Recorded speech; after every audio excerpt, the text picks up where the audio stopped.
Today's case unfolds like a legal thriller, a courtroom showdown between a former teacher and her ex-partner that spiraled into accusations of stalking, theft, and emotional chaos. What happens when a breakup crosses the line from heartbreak to criminal conduct? And how far can emotion go before the law steps in? Stay tuned, because the details, the lies, and the judge's reaction will absolutely stun you. Okay, let's go on the record. We're here on State v. Hannah Freeman. Ms. Freeman is here on case 697-119.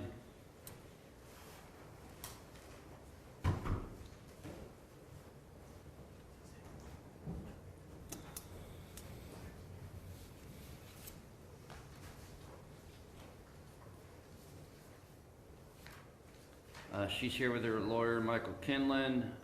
Assistant County Prosecutor Patrick White is here for Brandon Pateo, who is in trial in another courtroom. Ms. Freeman pled guilty back in June to disorderly conduct, a minor misdemeanor in count 1, obstructing official business, a second-degree misdemeanor in count 2, and possessing criminal tools, a first-degree misdemeanor in count 3. She was referred for a pre-sentence investigation, which the court has received and reviewed. PSI is extremely detailed. Counsel, have you read the PSI? Yes, I have. Yes, Your Honor. Do you find it to be complete and accurate? I do, Your Honor. I find to be complete, some of the police report was not accurate, hence the reason for the amended charges. In what way? We provided text that showed that the alleged victim had lied about the stalking and so many other issues. Well, what part of this document is not accurate? Just where it relates to the police report. Pardon me? Just where it relates to the police report, Your Honor. I don't understand what you're telling me. There's 4 single-space type pages that looks to be largely taken from the police report. Are you telling me the entire PSI is inaccurate? No, just where the alleged victim told the officers that she was stalking him. They were still engaged in a relationship at the time. She had planned on spending the night at his house that night with his permission. It's not much.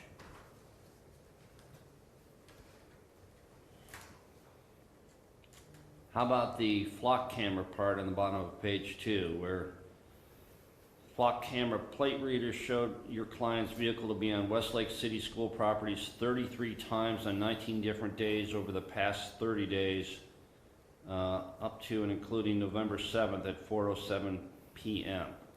That is accurate, Okay. but he had invited her there. She was there. He invited her to school Yes. 30 times. Yes. Mr. White, do you know anything about this? Your Honor, like the state could say at this time is that the defendant on occasions over this period did in fact invite the the victim did invite the defendant, but the state will contend that the defendant was there and her continual presence across this time did cause the defendant continual anguish and mental stress. Is there a dispute over whether she took his property? No, Your Honor. No, there's no dispute over that, Your Honor. Why didn't your office have her plead to theft? I know this wasn't your case, but I'm here dealing with the confusion. What happened? Your Honor, in this case, the defendant and the victim were engaged in a relationship. They broke up over the pursuing months. The defendant did not get the realization this relationship was over. At different times, she did steal numerous items from the victim in this case. Our office reviewed that. We did see those actions more as a continual pattern of conduct in order to get the victim back into her life. Is that accurate? And not completely our. And we can stand in this county, Mr. Kinlan. Yes, Your Honor. It's our opinion, and the facts would have shown if we would have went to a trial. She did take his book bag for. Here's where things get legally fascinating and emotionally charged. The defense is framing the theft of a book bag as an impulsive act of heartbreak, not a criminal one. But prosecutors argue it's part of a larger pattern, a repeated attempt to force communication after the relationship ended. In legal terms, this distinction could make or break the sentencing. Was this a crime of passion or clear evidence of stalking? What do you think? Should emotional distress ever lessen criminal responsibility? For about 3 minutes, she tried to return it. She only took it once she found another girl at his apartment. She was on her way to spend the night there that night. They agreed on it. She went over there, and then he texted her, told her not to come, and she realized he had nothing over there. She got mad, went in this car, took the book bag, only as a means to get him to talk to her, and then she tried to return the book bag 5 minutes later, and that's when he called the police. Okay, I'm led to believe by the pre-sentence investigation that this relationship between the alleged victim and Ms. Freeman ended in April of 2024. Is that correct? That is not correct, Your Honor. It ended on November 6th, 2024.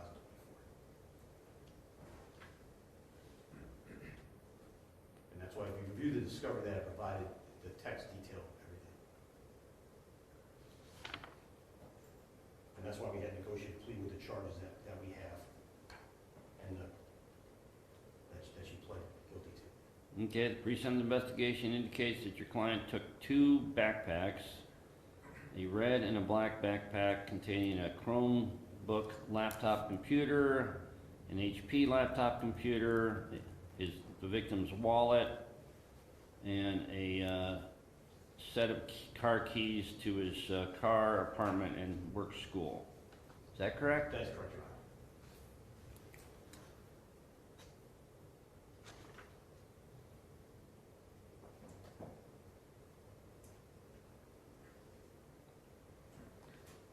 I haven't seen any of these text messages. You haven't filed a sentencing brief or memorandum? Well, they were in the discovery that I filed, the defendant's discovery.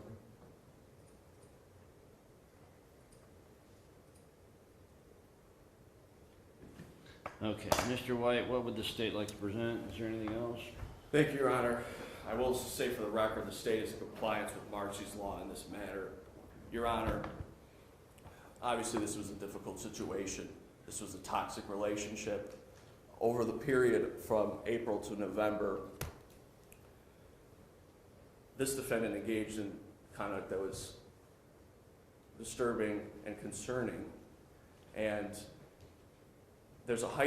state believes there's a heightened concern because she wasn't employed as a teacher at the time. We understand that the victim in this case did at points re-engage with the defendant over these months. But the state is comfortable with this plea offer after extensive conversations and pretrial meetings with the defense counsel, because Ms. Freeman, and it's our opinion, has mental health issues that need to be addressed. I think that's evident from the PSI. I think that's evident from the facts in this case. We do understand that she has taken steps to do that, and as part of this plea, we did make it a condition for supervision in the form of community control, continued mental health treatment, and that is what we'll ask for at this time, Your Honor. Thank you.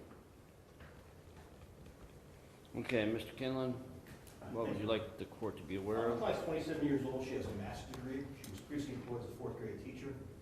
She lost that job as a result of this incident. She's got no other record other than a noise complaint from several years ago. This is a negotiated plea based upon the facts and based also upon the negotiation that I did with the county prosecutor's office. I believe it's a fair resolution. You're not going to see her back again. Just for the rest, she was at the school numerous times helping him with his classwork. There was a principal who was contacted, also listed in discovery, who I had subpoenaed if this case was going to go to trial, who would testify to that fact, that he talked to the victim and the victim told him no, she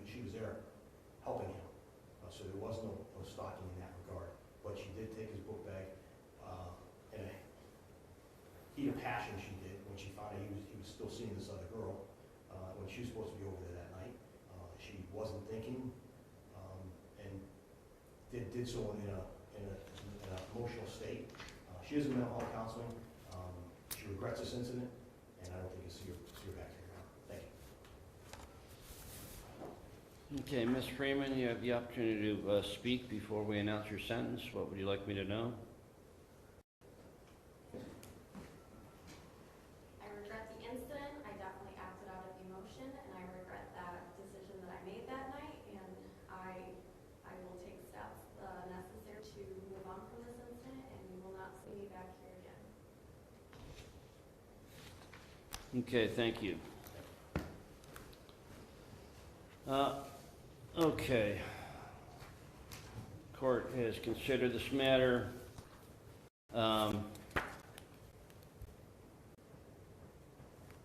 This is frankly a bizarro breakup between two professionals. The pre-sentence investigation does not paint a pretty picture of your behavior, Ms. Freeman.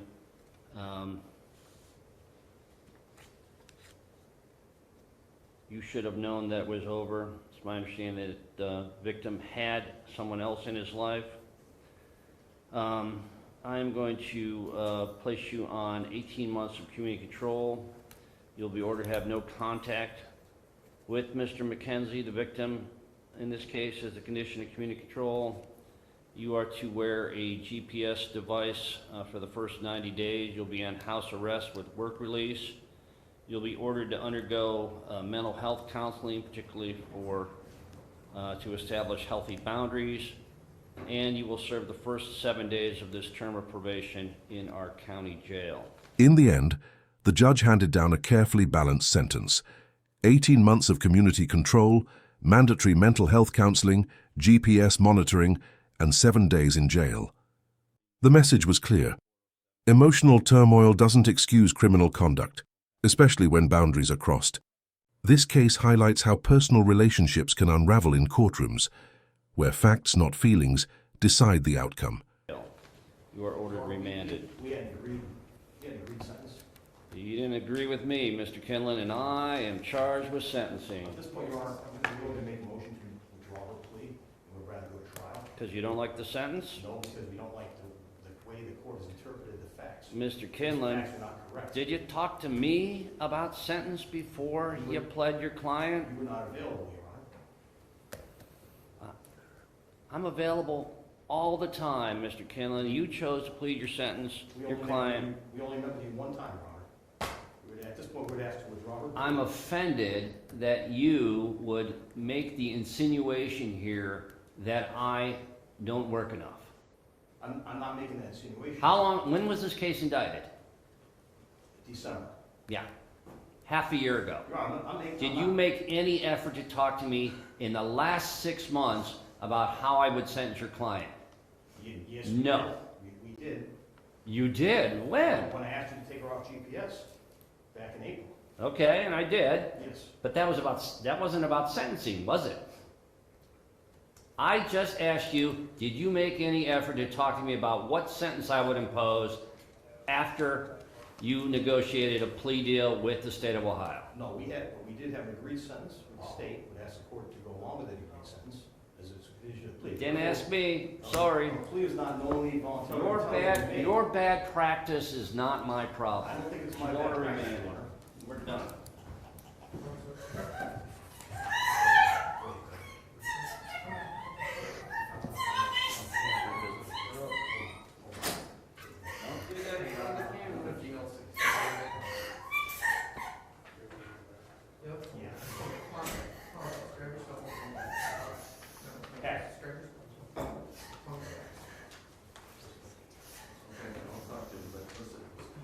I'm listening. Hold on.